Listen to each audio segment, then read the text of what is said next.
the Son, and the Holy Spirit. Amen. Do you know the Latin phrase quo vadis? It means, where are you going? It was the title of a movie first released in the 1950s. The movie was based on a novel first published in the 1890s. The novel was based on a story that was first published in the year, or about the year, 150. But the story had been circulating by word of mouth for decades before that. The story is that the Apostle Peter went to Rome in the days of Emperor Nero to shepherd the Christian community in Rome. And then while Peter was there, Nero launched the persecution against the church in Rome. And so Peter fled Rome to save his own life. So there's Peter on the road leading out of Rome, the story goes, and on that road Peter had a vision. Vision was he saw Jesus on the road, going the other way. So Peter says, Domini, quo vadis? Lord, where are you going? To which Jesus replies, I'm going to Rome to be crucified. And then the story says the vision ends, and there's Peter standing in the middle of the road, thinking about where he's going and where he's been, and how it all began 3 years before, or many, many years before, when Jesus first appeared to him on the shores of Galilee, and Jesus said to him, follow me. And remembering that, and remembering everything that followed that, the story goes, Peter turned around and went back into Rome to face the persecution and ultimately his own death. According to the story, Peter died by crucifixion. Now, the story of quo vadis isn't in the Bible, but you can hear it in this morning's gospel.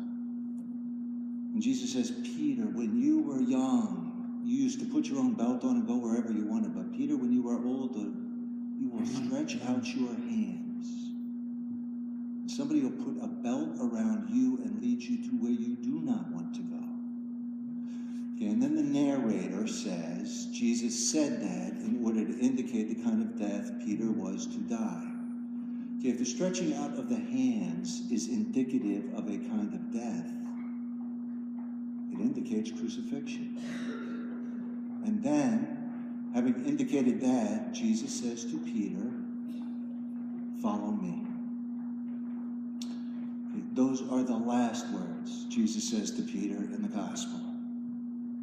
They're also the first words Jesus says to Peter in the gospel. Follow me. The gospel ends the way it begins, and it ends in the same place that it begins, on the shore of Galilee, with Jesus looking at a fisherman and saying, follow me. Okay, it ends with Jesus looking forward with Peter to a death. But what is really going on in that conversation at the end is Jesus is trying to get Peter to look backwards and remember something. In the beginning, Jesus called Peter to leave his boat behind him and follow him. And for 3 years, Peter did. Away from Galilee to places Peter would probably never have otherwise chosen to go. Places Peter probably never wanted to go. Far away and unfamiliar places like Judea, forbidden places like Samaria, into contact with people he probably never would have chosen to meet, including people he would have found repulsive, like Samaritans and lepers and prostitutes, including people who probably would have found Peter repulsive, like Samaritans and Pharisees. All that contact, all that conflict with all those people, all the challenges of all that travel, all the deprivations, and discouragements and disappointments and embarrassments along the way. Whether or not Peter ever stopped to ask Jesus, Quo vadis, where are you going? Peter must have stopped many times along the way to ask himself, Quo vadis, where am I going? How much longer can I follow? About halfway through the gospel, there's this scene where Jesus has accumulated this big crowd of disciples, and this big crowd of disciples reaches the point where they can't follow anymore. Okay, what occasions their departure is this terrible teaching Jesus gives about how unless you eat the flesh of the Son of Man and drink his blood, you have no life in you. The big crowd hears him say that, and they say, enough. I am not following any farther. And so the big crowd turns away. They all turn away except for 12. And then Jesus turns to the 12 and he says, what about you? Will you turn away now? And then one of the 12 speaks up. It's Peter. And Peter says, Lord, where would we go? We know that your words have life. Okay. At that point, Peter doesn't understand the terrible teaching any better than anybody else. At that point, Peter is no less repulsed by the terrible teaching than anybody else. Peter is no less tempted than anybody else to stop following. You can hear it when he says, Lord, where would we go? I mean, when he says, where would we go? You can tell he's been thinking about going. He's been wondering, where else can I go? He has been weighing his options. He is contemplating no longer following. Why doesn't he quit? Okay, it's only because he knows that there is life in what Jesus says. All those places Peter would have never chosen to go, into contact with all those people Peter would have never chosen to meet, all those deprivations and challenges and discouragements and embarrassments. Upon reflection, Peter decides all of that has been life-giving. He doesn't understand where Jesus is going. All he understands is that there is life in following. So he decides to continue to follow. Until the night he followed Jesus up the slopes of the Mount of Olives to the Garden of Gethsemane and saw Jesus arrested. And then Peter followed Jesus down the slopes of the Garden of Gethsemane, back into Jerusalem, all the way to the courtyard outside the house of the high priest. And when he got that far, Peter finally decided after 3 years, this is far enough. I am not following any farther. Because inside the house of the high priest, he saw Jesus was being tried for blasphemy. Just outside the house, Peter was being tried for guilt by association. 3 times, 3 different people in the courtyard accused Peter of being a disciple of Jesus, and 3 times Peter denies it. Because he finally sees where Jesus is going. Jesus is going to be crucified. This is no longer life-giving. This is life-taking. Okay, at that point, Peter asked himself, Quo vadis, where am I going to go? If I want to save my life, I need to stop following. Okay, that explains the long, painful conversation on the beach in this morning's gospel. Jesus is trying to get Peter to remember something. The conversation ends with Jesus telling Peter, follow me, just like he had 3 years before. The conversation begins by trying to get Peter to remember something that happened a week ago. Begins with Jesus asking Peter 3 times, do you love me? And every time Jesus asks, Peter answers, yes, Lord, you know I love you. And Jesus keeps repeating the question as if Jesus doesn't know that Peter loves him. 3 times Jesus asked the question, once for each denial in the courtyard. He wants Peter to remember the courtyard. Okay, that painful conversation is sometimes called the restoration of Peter. It's Jesus taking back the man who denied him.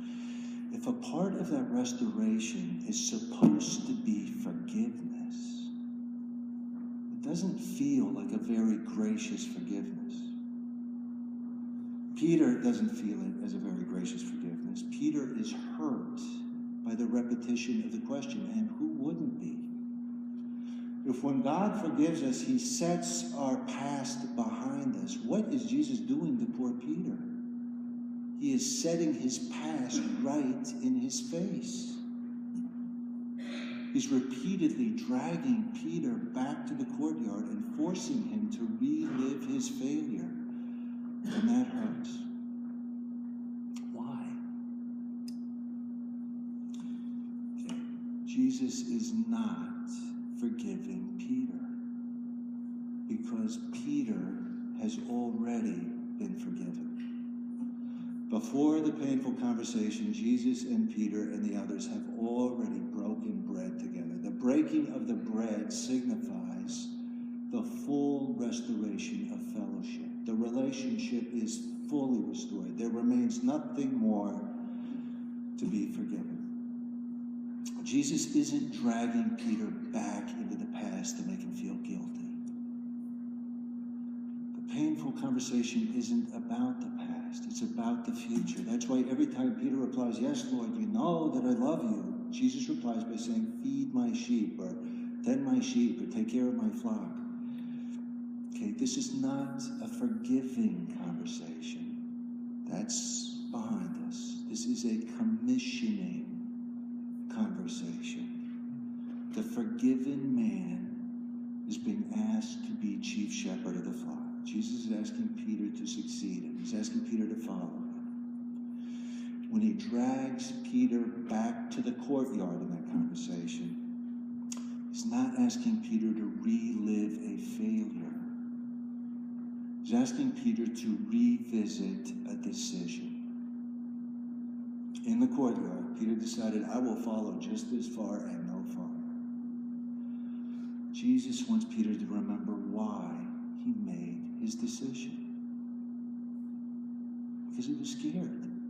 Because he didn't want to die. Because he didn't want to be crucified with Jesus. What Jesus is doing on the seashore there is what he does with every disciple who agrees to follow him. He's asking the disciple to count the cost before he follows. It doesn't feel gracious, but it's gracious. Jesus wants Peter to think before he chooses. He's telling Peter, Peter, your failure in the courtyard is behind you. But what you were so scared of in the courtyard is not behind you. If you decide to follow me farther, what scared you then lies right before you. Peter, before you follow me any farther, you should ask yourself, where do you think I'm going? Same place I've always gone. Straight to the things you're scared of. When he takes Peter back to the courtyard, he's asking Peter to face his fears and to remember what he's so scared of. But I think Jesus is asking Peter to remember one thing more than that. Peter, what did it feel like in the courtyard? What did it feel like when you saved your own life? Did you feel like you just saved your own life? Or did you feel like you just thrown your whole life away? Peter, before you follow me any farther, you should count the cost of following me. And then you should count the cost of not following me. And then you should ask yourself, Quo Vadis, where are you going? And there they are on the shores of Galilee, where it all began. And there's a fishing boat right on the shore, just like the one Peter left in the beginning. Maybe it's the same boat Peter left in the beginning. And there is Peter's old life waiting for him to go back to it. In fact, he's already gone back to it. He's already gone back to fishing for a living. It just happened that day that when he went fishing for his living, he didn't catch anything. The old life he'd saved didn't have any life in it anymore. Until Jesus appeared on the shore and told him to drop his nets on the other side of the boat. And when he did that, Peter discovered there was life in that. We don't have to ask Jesus, Quo Vadis. I think we all at least have a general idea about where he's going. He's going to places we might not choose otherwise to go. To meet people we might not otherwise be interested in meeting. To care for people we may or may not personally care for. To love people we might possibly find repulsive. Who might possibly find us repulsive. And when we make contact with that, we usually do a quick cost-benefit analysis. And we often decide, okay, far enough. I'm not going any farther than this. Jesus encourages his disciples to do the cost-benefit analysis.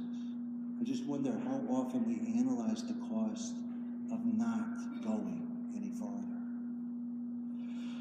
If we are trying to save ourselves, what are we saving ourselves for? It is good to stop every once in a while and ask ourselves where we're going. We are a forgiven people, so where will we go from here? Where is life to be found? With whom is life to be